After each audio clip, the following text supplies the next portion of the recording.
हो गाईज, तर स्वागत आहे तुमचं आपल्या या यूट्यूब चॅनलवरती. मित्रांनो, चॅनलवर नवीन असाल तर चॅनलला सबस्क्राईब नक्की करा आणि अशाच नवनवीन अपडेट्स आपल्या चॅनलवरती पाहत राहा. आता विराज आलियाला उत्कटतेने किस करू लागला. आलिया ही विराजला पूर्ण साथ देत होती. दोघेही एकमेकात हरवून गेले होते. किस करताना विराजने आलियाला भिंतीला टेकवलं. तिच्या कमरेवर हात फिरवत तो तिच्या ओठांवर प्रेमाने चुंबन घेत होता. काही वेळाने त्याचे ओठ तिच्या कॉलर बोनवर आणि खांद्यावर फिरू लागले. विराजने एका हाताने आलियाचा टॉप खांद्यावरून हळूच खाली सरकवायला सुरुवात केली. आलियालाही पूर्णपणे त्याच्या मोहात हरवली होती. ती त्याला काहीही करण्यापासून अजिबात थांबवत नव्हती. दोघेही एकमेकांत गुंतलेले असतानाच अचानक केबिनचा दरवाजा जोरात उघडला. त्या आवाजाने विराज भानावर आला. त्याची नजर दरवाजाकडे गेली, जिथे त्याचा असिस्टंट फाईल हातात घेऊन उभा होता. मग त्याची नजर आलियाकडे गेली. ती समोरच्या खुर्चीवर बसलेली होती आणि त्याच्याकडे विचित्र नजरेने पाहत होती. हे पाहून विराज थक्क झाला. हे मला काय झालं होतं? मी फक्त मिस आलियाकडे पाहून इतका हरवून गेलो की काय काय विचार करू लागलो. असं माझ्यासोबत कधीच झालं नव्हतं. विराज मनातच बोलला. आत्तापर्यंत जे काही रोमॅन्टिक सीन होतं ते सगळं विराजचं कल्पना होती, वास्तव नव्हतं. तेवढ्यात असिस्टंटचा आवाज त्याच्या कानावर पडला. सर, ही एक इम्पॉर्टंट फाईल आहे. तुमच्या साईन हव्या आहेत. विराज काही न बोलता फाईल घेतो, वाचतो आणि साईन करून परत देतो. असिस्टंट बाहेर निघून जातो. हो तर मिस शर्मा, तुम्ही काय सांगत होतात? विराज थंड आवाजात म्हणाला आणि लॅपटॉप उघडून मेल्स पाहू लागला. आलिया मनातच चिडली. किती विचित्र माणूस आहे हा. आत्ताच सांगितलं होतं मी. Say something Miss Sharma, otherwise you can go. I have no more time. विराजच्या आवाजात स्पष्ट अहंकार होता. आलिया घाबरली, पण शांतपणे म्हणाली, मिस खन्ना, आमची कंपनी तुमच्या नवीन हॉटेल प्रोजेक्टची डिझाईन करायला इच्छुक आहे. विराज तिच्या आवाजात हरवतो, पण लगेच स्वतःला सावरतो. पण का? मला काय फायदा? आलिया आश्चर्यचकित झाली. तुम्ही काय म्हणत आहात? सरळ आहे, मला काय मिळणार? आलिया म्हणाली. आम्ही आमचं बेस्ट देऊ. विराज शांतपणे म्हणाला. ते तर सगळेच देतील. आता आलियाला थोडा राग आला. मग तुम्हाला नेमकं काय हवं आहे? विराज तिच्या डोळ्यात पाहत म्हणाला. मला तुम्ही हव्या आहात मिस शर्मा. मी फक्त तुम्ही? आलिया थक्क झाली. What are you talking about? ती काही बोलू शकत नव्हती. विराज उठून तिच्या जवळ गेला आणि तिच्या कानाजवळ अलगद म्हणाला, खरंच तुम्ही माझी व्हायला इच्छित नाही का? आलिया घाबरून दूर झाली. मी तशा प्रकारची मुलगी नाही. विराज तिच्या खूप जवळ येऊन तिच्या ओठांकडे पाहत म्हणाला. मी तुम्हाला माझ्यासोबत झोपायला सांगितलं का? आलियाने नकारार्थी मान हलवली. दोघे खूप जवळ होते. विराज हलकसं हसला आणि त्यानंतर तिच्या ओठांना स्पर्श करून मागे सरकला. आलिया घाबरून म्हणाली, I am already engage. Viraj निर्विकार हसला. तुमच्याकडे 1 दिवस आहे. माझा प्रस्ताव विचार करा. रागाने आलिया निघून जाते, पण विराजचे शब्द तिच्या पावलांना थांबवतात. लवकरच तुम्हाला माझ्यात आपलेपणा वाटेल. आलिया विचारात पडते. हा नक्की काय म्हणतोय? Don't look at me like this miss Alia, नाहीतर तुम्हीही माझ्या प्रेमात पडाल. त्यानंतर विराज डोळे बंद करून म्हणाला. आलिया घाबरून बाहेर निघून जाते.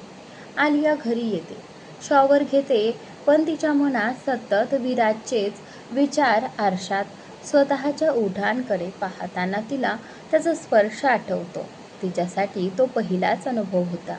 ती स्वतःला समजावते, हे चुकीचं आहे.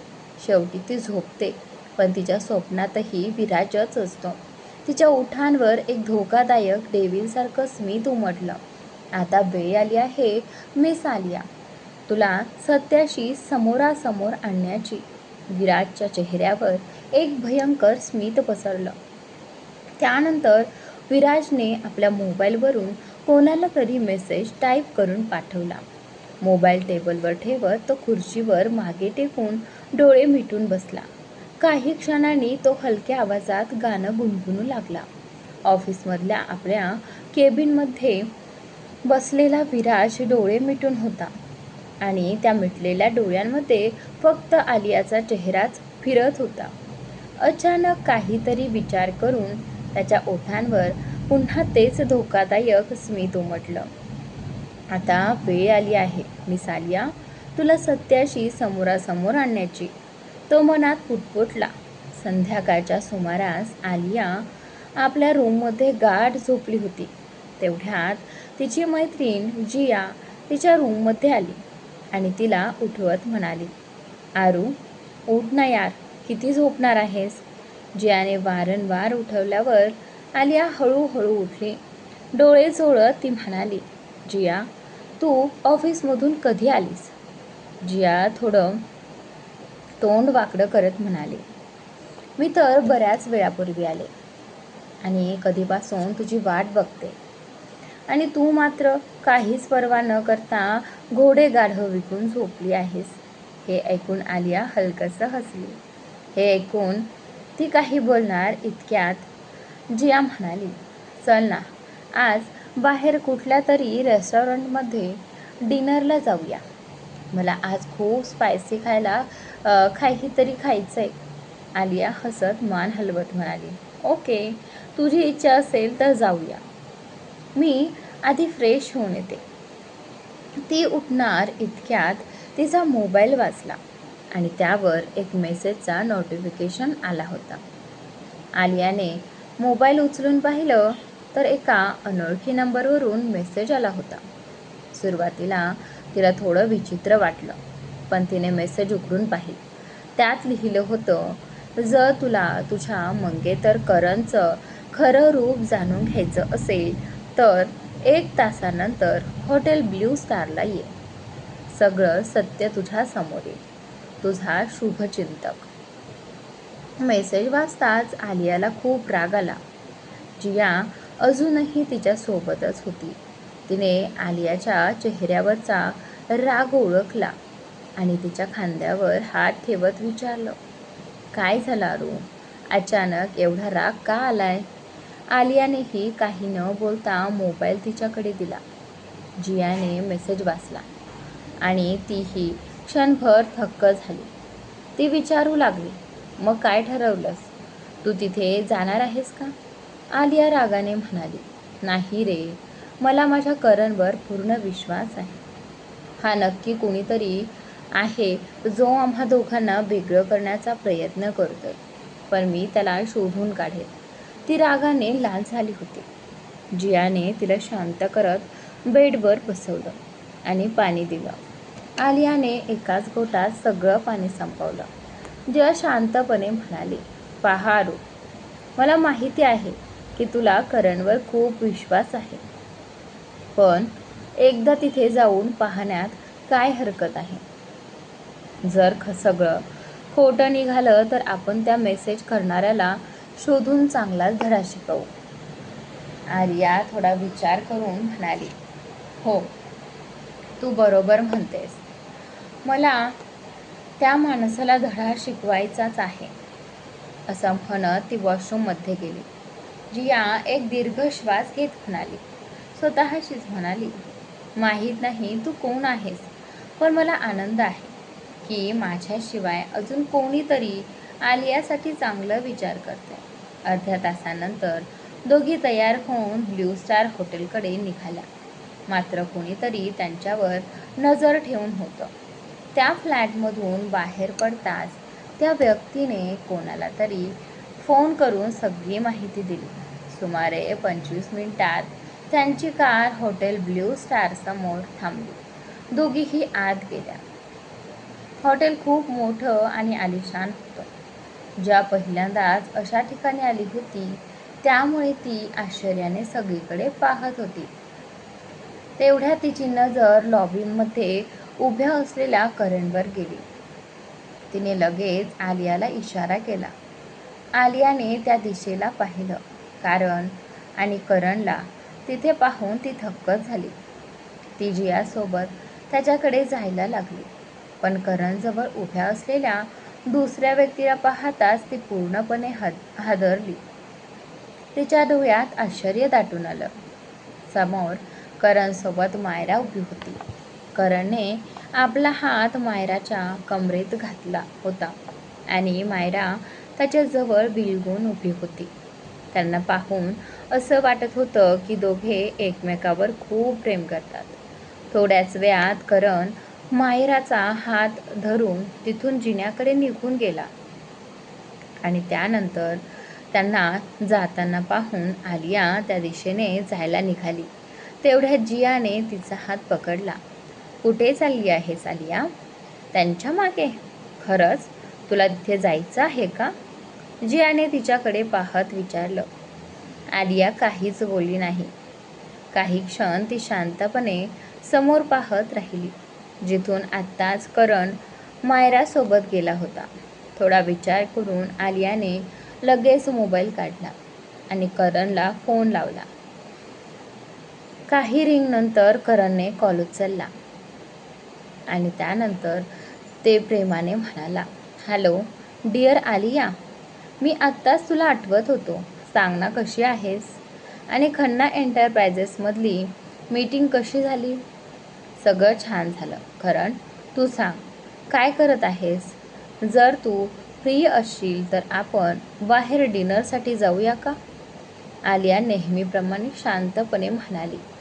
हे ऐकून करण क्षणभर गोंधळला. मग स्वतःला सावरत म्हणाला, आलिया, आज मी तुला भेटू शकत नाही.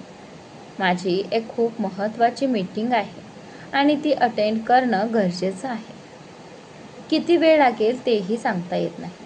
आपण उद्या डिनरसाठी जाऊया. करणचं बोलणं ऐकून आलियाला खूप वाईट वाटलं. ती काही बोलणार इतक्यात करण पुन्हा म्हणाला, ठीक आहे, मी आता फोन ठेवतो. मला मीटिंगला जायचं आहे. नंतर बोलू. हे म्हणत त्याने घाईघाईने कॉल कट केला. कारण मायरा त्याच्या अगदी जवळ आली होती आणि त्याला आकर्षित करत होती. त्यामुळे करणही तिच्याकडे ओढला गेला. दोघे एकमेकांच्या जवळ येऊ लागले. पण करणने घाईत कॉल पूर्णपणे कट केला नव्हता. त्यामुळे आलियाला फोनवरून काही आवाज ऐकू येत होते. ते ऐकून तिच्या डोळ्यात पाणी आलं. आलियाने स्वतःला सावरत जियाकडे पाहिलं आणि म्हणाली, मला वाटतं एकदा तिथे जायलाच हवं. मीही पाहते मिस करणची ती महत्त्वाची मीटिंग नेमकं काय आहे. जियाने तिचा हात घट्ट धरला, जणू ती तिला धीर देत होती. घाबरू नकोस, मी तुझ्या सोबत आहे. आलियानेही स्वतःला सावरत हलकंसं स्मित केलं. दोघी रिसेप्शनवर गेल्या आणि करणच्या रूम नंबरबद्दल विचारू लागल्या. सुरुवातीला तिथल्या मुलीने सांगण्यास नकार दिला, पण जियाने काहीतरी करून रूम नंबर मिळवला.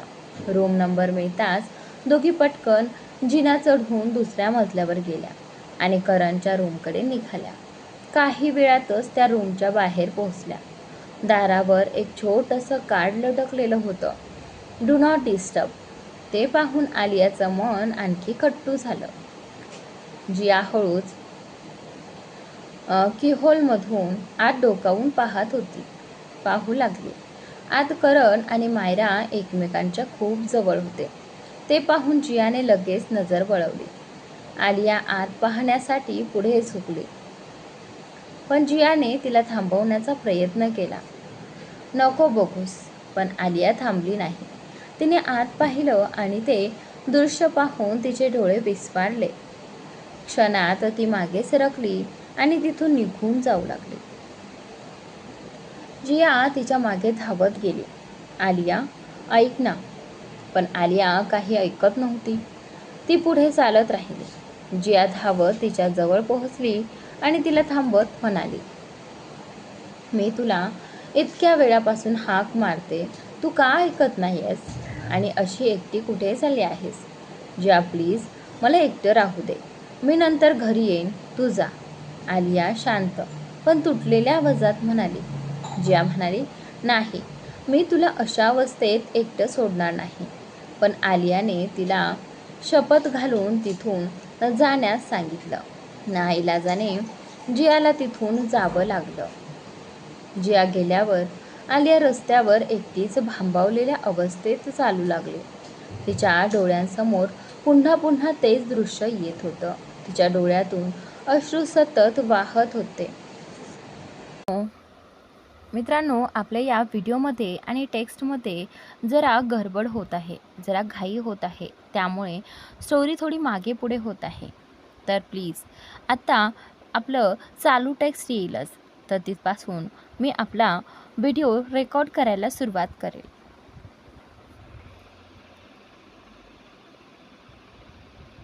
तर प्लीज फक्त 1 मिनिट वाट पहा.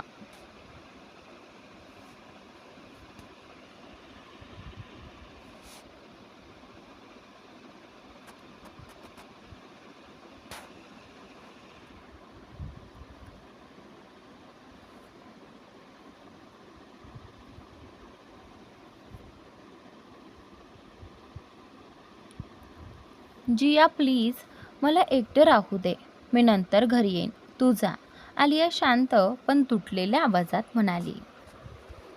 जिया म्हणाली, नाही, मी तुला अशा अवस्थेत एकटं सोडणार नाही.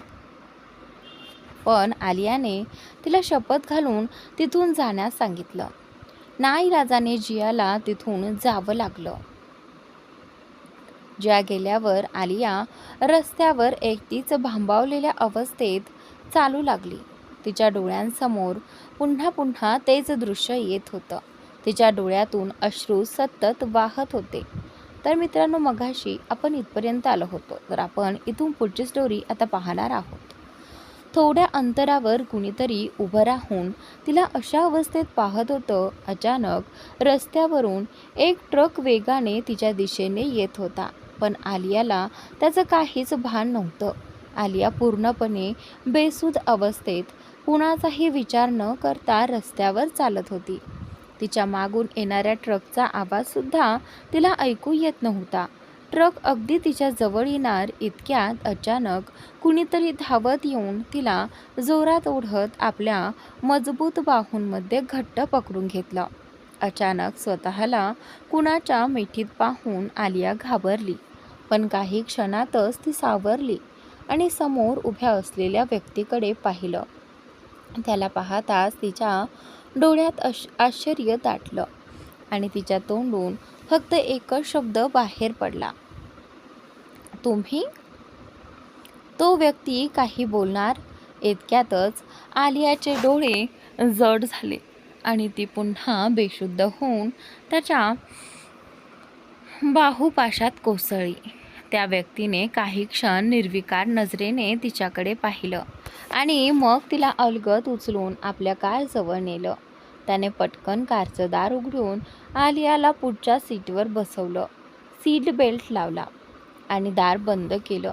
मग स्वतः ड्रायव्हिंग सीटवर बसून कार सुरू केली आणि वेगाने पुढे निघाला.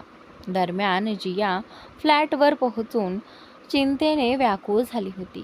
ती आपल्या रूममध्ये इकडे तिकडे फिरत होती. आलियाची तिला खूप काळजी वाटत होती. शेवटी ती सोफ्यावर बसून तिची वाट पाहू लागली. थकव्यामुळे कधी तिची डुलकी लागली तिलाही कळलं नाही. आणि त्यानंतर एक मोठा पांढऱ्या रंगाचा भव्य बंगला, दिसायला अत्यंत आलिशान आणि सुंदर. पांढऱ्या संगमरवरी दगडांनी बांधलेला तो बंगला सर्वांचं लक्ष वेधून घेत होता. बंगल्याभोवती कडक सुरक्षा व्यवस्था होती. सर्वत्र गार्ड तैनात होते. अचानक एक कार वेगाने येऊन थांबली. गार्डपैकी एक जण लगेच पुढे आला आणि कारचं दार उघडलं. त्यातून एक व्यक्ती बाहेर उतरला.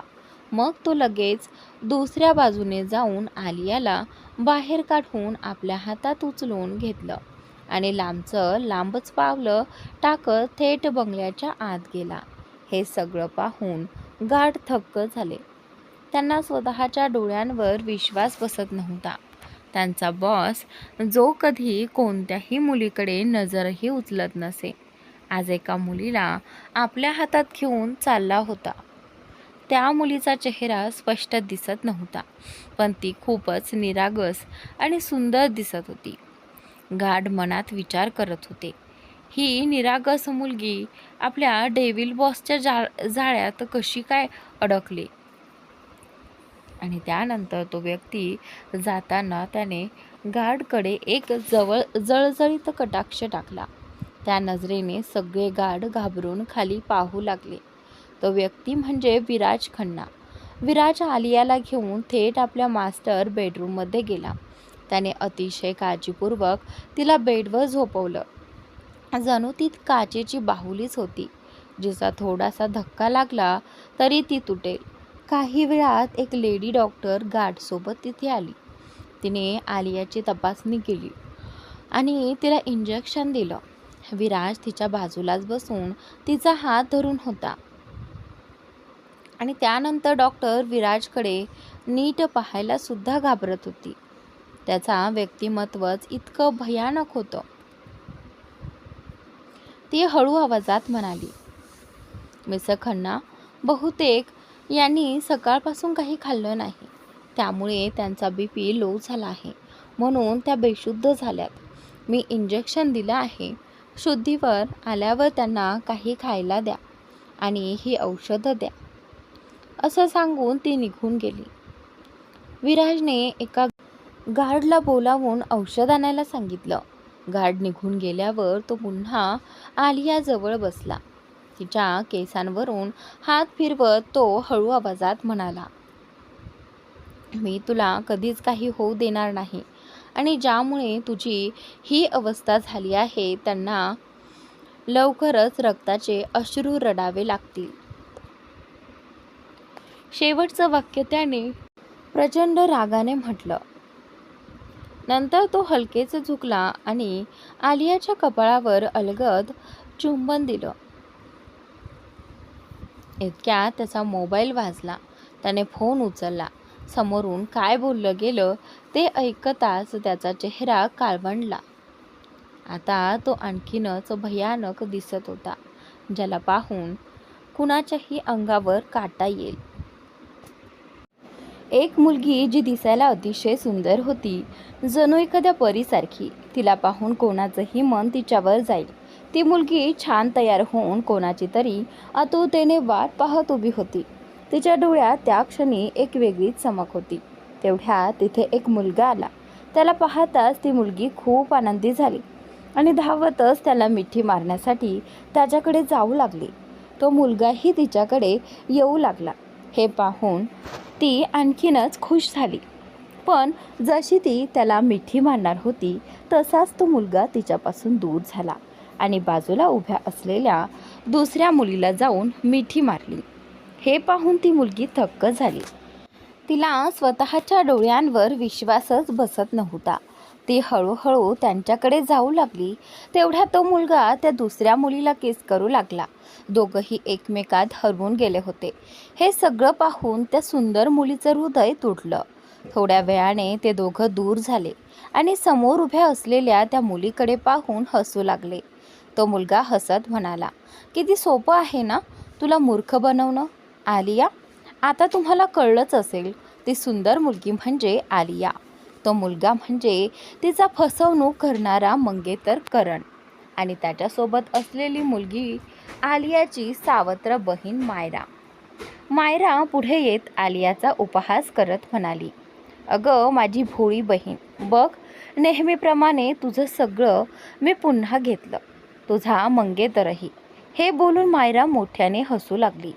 करण आणि मायरा दोघंही आलियावर हसत होते.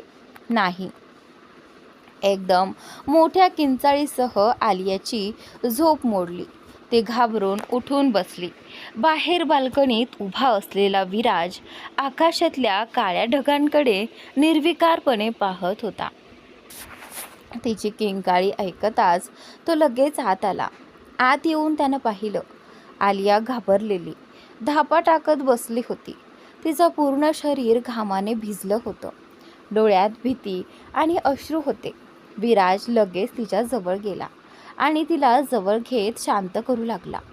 थोड्या वेळाने ती थोडी सावरली. पण आजूबाजूला पाहून ती दचकली. तिची नजर विराजवर गेली. स्वतःला त्याच्या मिठीत पाहून ती पटकन दूर झाली. मिस्टर खन्ना, तुम्ही? ती गोंधळून म्हणाली. मी इथे कशी आले?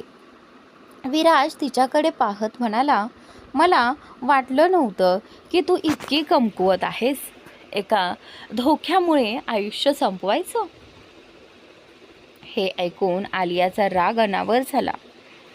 तुम्ही कोण मला जज करणारे? ती संतापून म्हणाली. विराजच्या चेहऱ्यावरचे भाव बदलले. तो पुढे आला, तिच्या कमरेला धरून तिला जवळ ओढलं आणि तिच्या कानाशी हलक्या आवाजात म्हणाला, यू आर बॉयफ्रेंड. आलिया घाबरली, पण त्याच्या शब्दांनी थक्क झाली. असं बघू नकोस, कंट्रोल सुटेल माझा. तो हलकसं हसत म्हणाला. ती त्याला दूर सारणार तेवढ्यात तो पुन्हा गंभीर आवाजात म्हणाला, विचार कर, माझ्यासोबत राहून तू त्यांना त्यांच्या जागी दाखवू शकतेस. आलिया काही वेळ शांत राहिली. तिच्या डोळ्यांसमोर पुन्हा ते सगळं दृश्य झळकू लागलं. करण आणि मायरा, त्यांचं हसू. तिच्या मनात राग आणि द्वेष निर्माण झाला. तेवढ्यात ती शांतपणे म्हणाली, मिस्टर खन्ना, मी तुम्हाला माझा बॉयफ्रेंड बनवणार नाही. विराज थोडा चकित झाला. ती पुढे म्हणाली, मला तुमची गर्लफ्रेंड नाही, पत्नी बनायचं आहे. Will you marry me? हे ऐकून विराज थबकला. त्याला क्षणभर विश्वासच बसला नाही. आलिया पुन्हा आत्मविश्वासाने म्हणाली, will you marry me mister Viraj Khanna? आणि त्यानंतर तो अजूनही शांत होता. आलिया हळूच म्हणाली, मी तुमच्यासाठी योग्य नाही, पण नकार दिला तरी चालेल.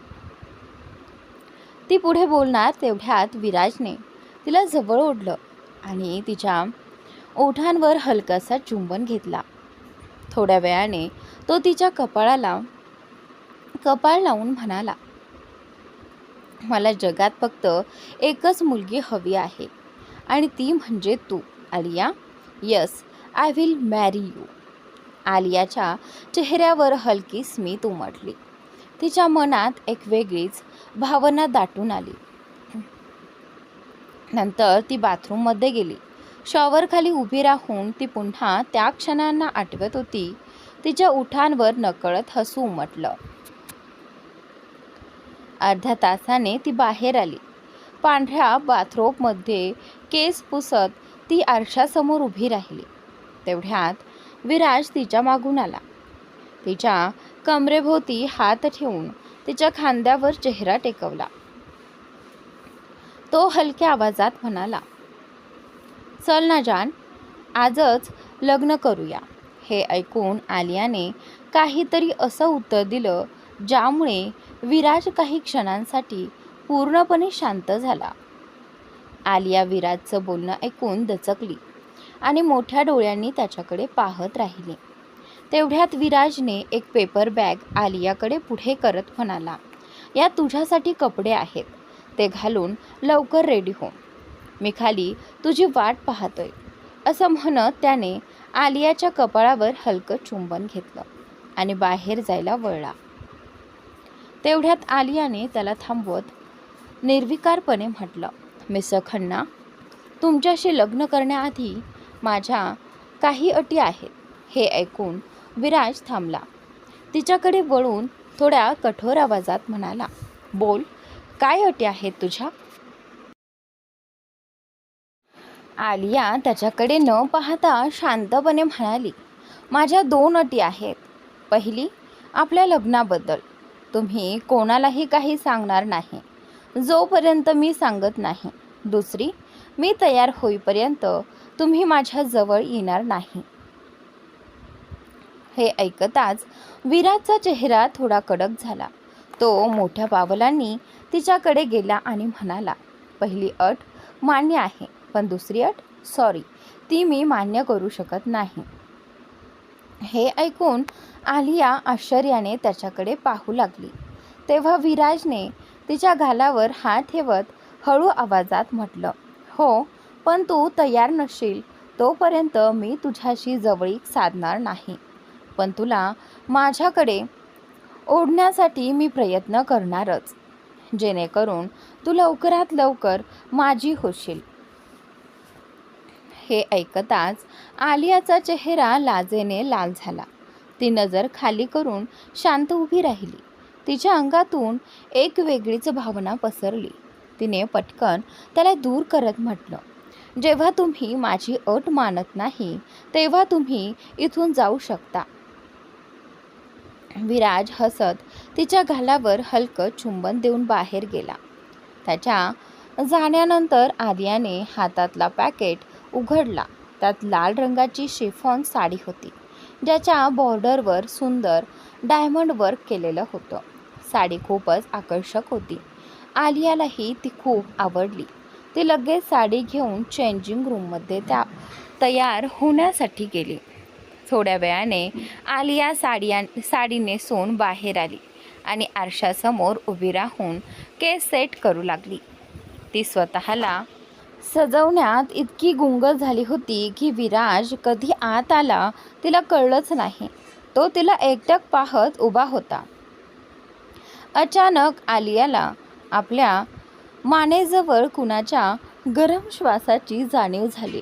ती वळणार इतक्यात विराजने मागून तिच्या कमरेला धरलं आणि तिचे केस एका बाजूला सारून तिच्या मानेजवळ हलकेच स्पर्श करू लागला. हे काय करताय तुम्ही? मला सोडा, आलिया थोड्या रागाने म्हणाली. काहीच नाही, माझ्या होणाऱ्या बायकोचं सौंदर्य जवळून अनुभवतोय. विराज आरशात तिच्याकडे पाहत शांत पण आकर्षक आवाजात म्हणाला, तसंच आज तू पूर्णपणे माझी होशील.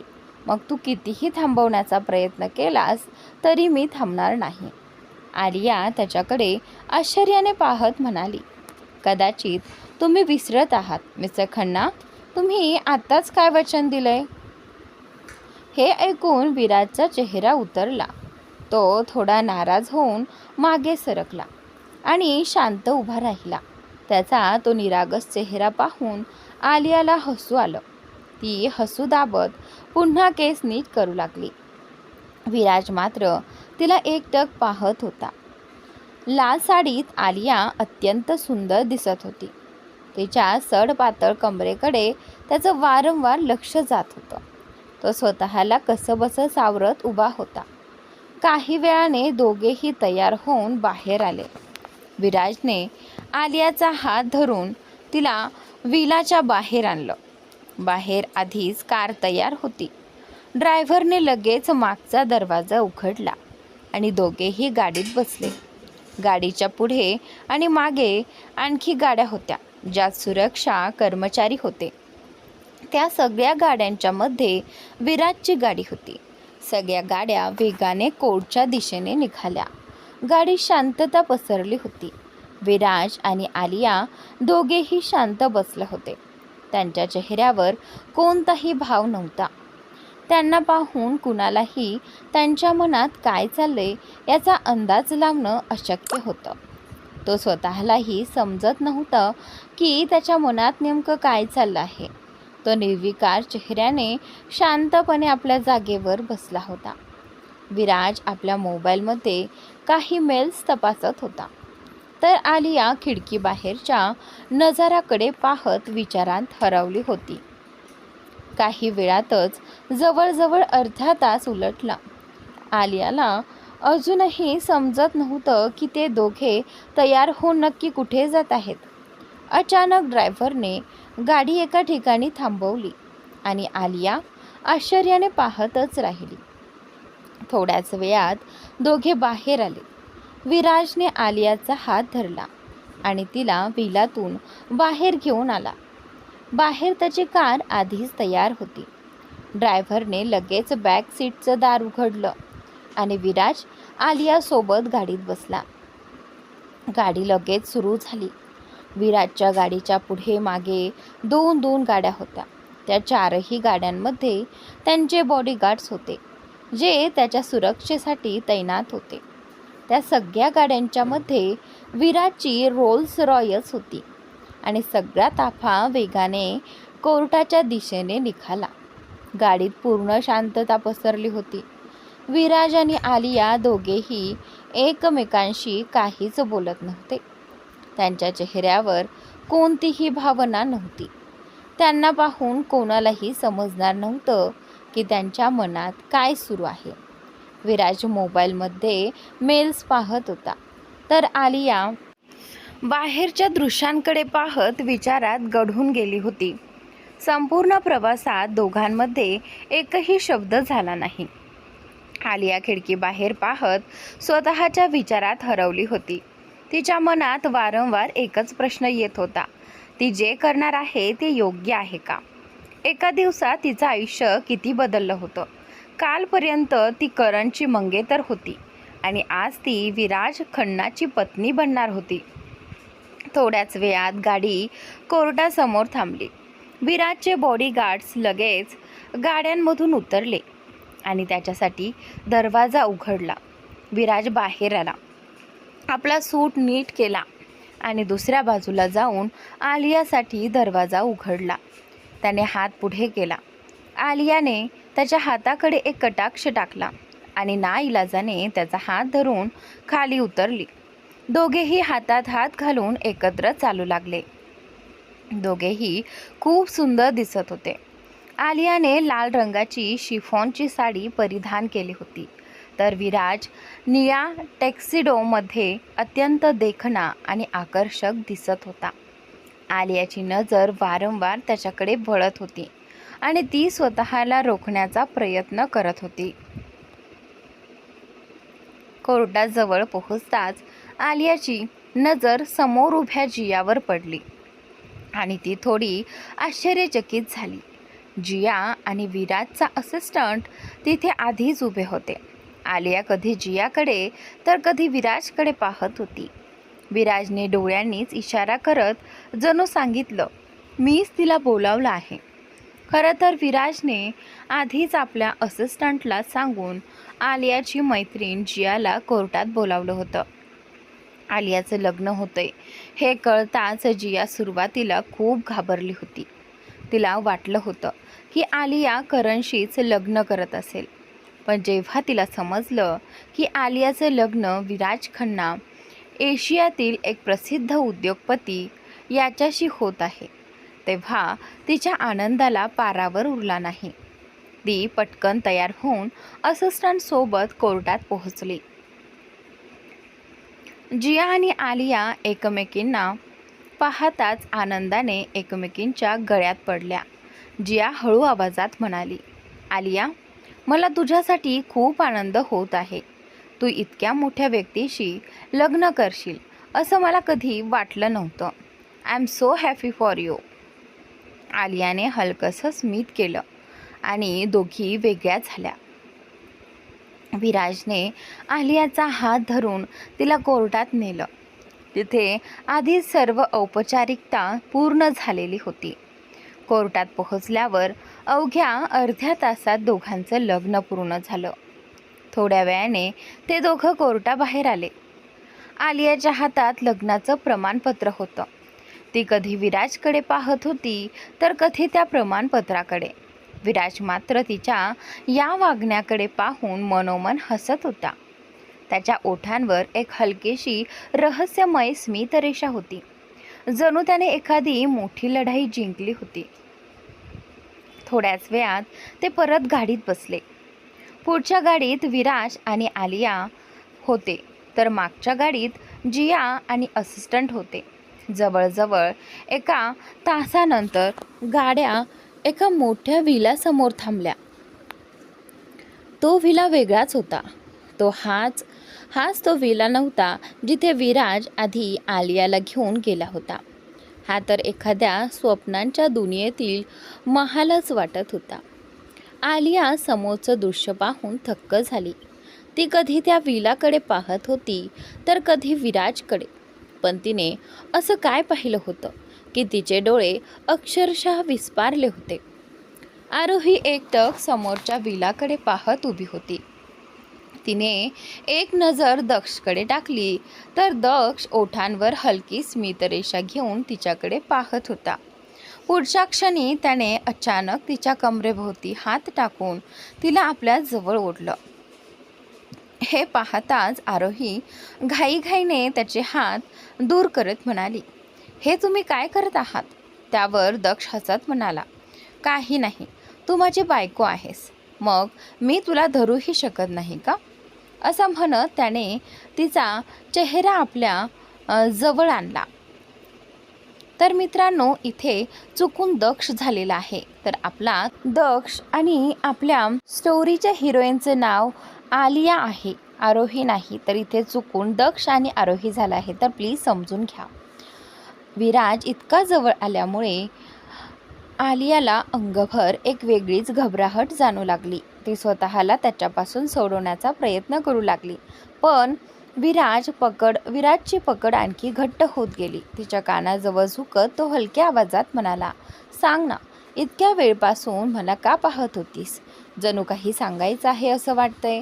त्याच्या या बोलण्यावर आलिया नजर चुकवत म्हणाली, मी तुम्हाला का पाहीन? कदाचित तुमचीच काहीतरी गैरसमज असेल मिस्टर. त्यावर विराज भुवया उंचावत म्हणाला, ओ रिअली? हे ऐकताच आलिया त्याला दूर करत म्हणाली, आता तुम्ही मला सांगा, इथे का आणलं आहे? त्यावर विराज पुन्हा तिला हलकेच पकडत हसून म्हणाला, it's a surprise for you sweet heart. असं म्हणत त्याने एक डोळा मिचकावला. आरोही त्याच्या या वागण्याकडे आश्चर्याने पाहतच राहिली आणि विराज तिच्या कमरेत हात घालून तिला पुढे घेऊन गेला. आलियाची नजर अजूनही वारंवार विराजकडे जात होती. हे पाहून विराज पुन्हा तिच्या कानात कुजबुजला, आता तरी सांगशील का? काही बोलायचं असेल तर मोकळेपणाने बोल. त्यावर आलिया केस कानामागे सारत लाजत म्हणाली, मी तुम्हाला थँक्यू म्हणायचं होतं. विराज हसत म्हणाला, फक्त थँक्यू म्हणायचा हाच एकच मार्ग आहे का मिसेस आलिया विराज खन्ना? हे ऐकताच आलिया लाजून पटकन पुढे निघून गेली. विराज मात्र तिच्याकडे पाहत हसत राहिला. थोड्याच वेळात दोघे विलाच्या आत पोहोचले. आतलं दृश्य पाहून आलियाच्या डोळ्यात आश्चर्य दाटलं. संपूर्ण विला नवरीसारखा सजवलेला होता. मोठ्या हॉलच्या मध्यभागी सुंदर लहानसं मंडप उभारलेलं होतं. रंगीबेरंगी लाईट्स आणि फुलांच्या सजावटीमुळे सगळं वातावरण खूपच आकर्षक दिसत होतं. मंडपाजवळ विराजचा असिस्टंट रोहित आणि आलियाची मैत्रीण जिया उभे होते. जिया धावतच आलिया जवळ आली आणि तिला मिठी मारत म्हणाली, अगं तू आलीस? चल पटकन आत ये. पण आलिया अजूनही आश्चर्याने जागेवरच उभी होती. तेव्हा विराज तिच्या जवळ येऊन म्हणाला, कसा वाटलं सरप्राईज स्वीट हार्ट? आवडलं ना? आरोही त्याच्याकडे प्रश्नार्थक नजरेने पाहत राहिली. तिची नजर ओळखून विराज म्हणाला, मी तुला प्रत्येक प्रकारे माझं बनवू इच्छितो, कोर्टमधूनही आणि या मंडपातूनही, कारण तू फक्त माझीच आहेस. यू आर ओनली माईन.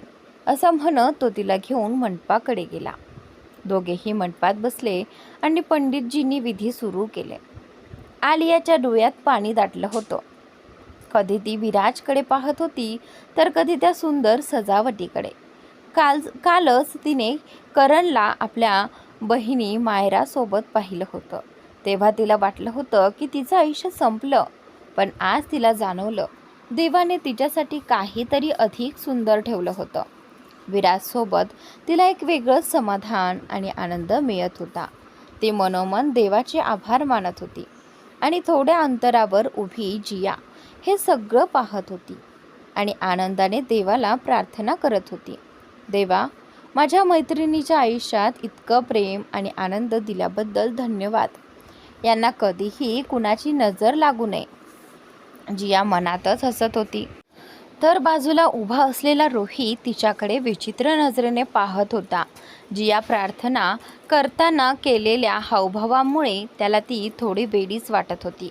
तो मनात म्हणाला, आपली लेडी बॉस किती शांत आणि ही तिची मैत्रीण किती वेगळी. दरम्यान पंडितजींनी लग्नाच्या विधी सुरू ठेवले. 7 फेऱ्यांची वेळ आली. आरोही उठली, पण चालायला सुरुवात करताच विराजने तिला उचलून घेतलं आणि तसंच फेरे घेऊ लागला. विराजच्या या कृतीने आलिया आश्चर्यचकित झाली, पण विराजच्या चेहऱ्यावर शांत हास्य होतं. जणू तो मनापासून आनंदी होता. अशाच प्रकारे दोघांचे 7ही फेरे पूर्ण झाले आणि ते पुन्हा आपल्या जागेवर येऊन बसले. पंडितजी विराजकडे पाहत एका थाळीकडे इशारा करून म्हणाले, आता तुम्ही तुमच्या पत्नीच्या मंगळसूत्राआधी तिच्या कपाळावर कुंकू भरा. विराजने त्यांच्या सांगण्याप्रमाणे थाळीत ठेवलेली कुंकवाची डबी उचलली आणि चांदीच्या नाण्याने कुंकू घेऊन आरोहीच्या भांगात भरले. कुंकू भरताना त्यातील काही कण तिच्या कपाळावरून घसरून नाकावर येऊन पडले. तेवढ्यात आरोहीने हलकेच डोळे मिटले आणि तिच्या डोळ्यातून 2 अश्रू गालांवरून ओघळले. ते आनंद अश्रू होते. त्यानंतर पंडितजींनी दक्षला पत्नीला मंगळसूत्र घालण्यास सांगितलं. दक्षने आरोहीच्या गळ्यात एक सुंदर पेंडंट असलेलं मंगळसूत्र घातलं, ज्याच्या लॉकेटवर DA असं आकर्षक अक्षर कोरलेलं होतं. पंडितजी म्हणाले, आता तुमचा विवाह पूर्ण झाला. आजपासून तुम्ही दोघे पती पत्नी झाला आहात. उठा आणि देवाचे आशीर्वाद घ्या. तर आता इथे विराजला या सगळ्या विधींमध्ये विशेष रस नव्हता, पण आलियाच्या आग्रहामुळे दोघेही विलामधील मंदिरात गेले. तिथे सर्वप्रथम आलियाने दिवा लावला. पंडितजींना विराजचा असिस्टंट रोहित दक्षिणा देऊन निरोप देतो, जिया पटकन जाऊन आलियाच्या बाजूला मंदिरात उभी राहते. आज जिया खूप आनंदी होती आणि तिच्या चेहऱ्यावर तो आनंद स्पष्ट दिसत होता. आलिया सुद्धा विराजला पती म्हणून मिळाल्याने अत्यंत आनंदी होती आणि विराजची नजर तर तिच्यावरून हटतच नव्हती. पूजा करताना आलिया इतक्या एकाग्रतेने दिवा लावत होती की विराज तिच्याकडे पाहतच राहिला. काही वेळानंतर सगळे मिळून डायनिंग टेबलवर जेवण करतात. जेवणानंतर जिया काही कारण सांगून निघायला लागते, तेव्हा आलिया तिला थांबायला सांगते. आजचा दिवस तरी इथेच राहा ना. त्यावर जिया तिच्या कानात हळूच म्हणते, सॉरी माझ्या जान, जर मी इथे राहिले तर तू माझ्यासोबतच राहशील. आजचा दिवस आणि रात्र तुझी आणि जिजाजींची आहे. मला मध्ये येण्याचा काहीही शौक नाही. असे म्हणून जिया तिथून निघून जाते. विराज थोड्या अंतरावर उभा असतो, पण जियाच्या चेहऱ्यावरचे भाव पाहून त्याला तिचे म्हणणे समजते आणि तो हसतो. थोड्या वेळाने आलिया आपल्या खोलीत जाते, तर दक्ष स्टडी रूममध्ये जाऊन काही महत्त्वाचे काम करू लागतो. हळूहळू वेळ जातो आणि रात्र होते. रात्री दोघेही एकत्र जेवतात, थोड्या गप्पा मारतात. नंतर आरोही म्हणते, मी माझ्या खोलीत जाते. त्यावर दक्ष म्हणतो, मला थोडं काम आहे, मी लगेच येतो.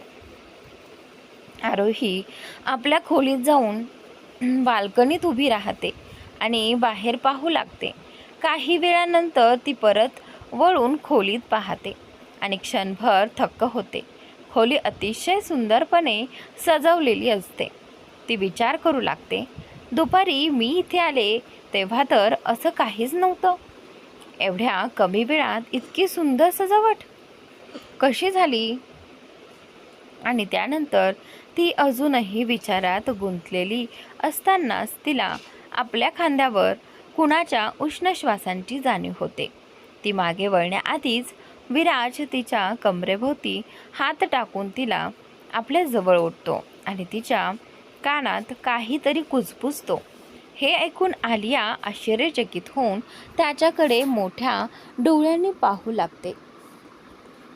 आजसाठी इतकंच. तर पुढील भाग उद्या भेटेल. आशा आहे की तुम्हाला ही कथा आवडत आहे. कृपया कथा वाचून तुमचे प्रेम आणि समर्थन द्या. पुढचा भाग लिहिण्यासाठी तुमच्या लाईक्स, कमेंट आणि स्टिकर्सची मी आतुरतेने वाट पाहत आहे. तर नक्की कमेंट करा, छान छान कमेंट करा, जेणेकरून मला ही स्टोरी लिहिताना पुढे उत्साह मिळेल. तर नक्की पहा आणि चॅनलला सबस्क्राईब नक्की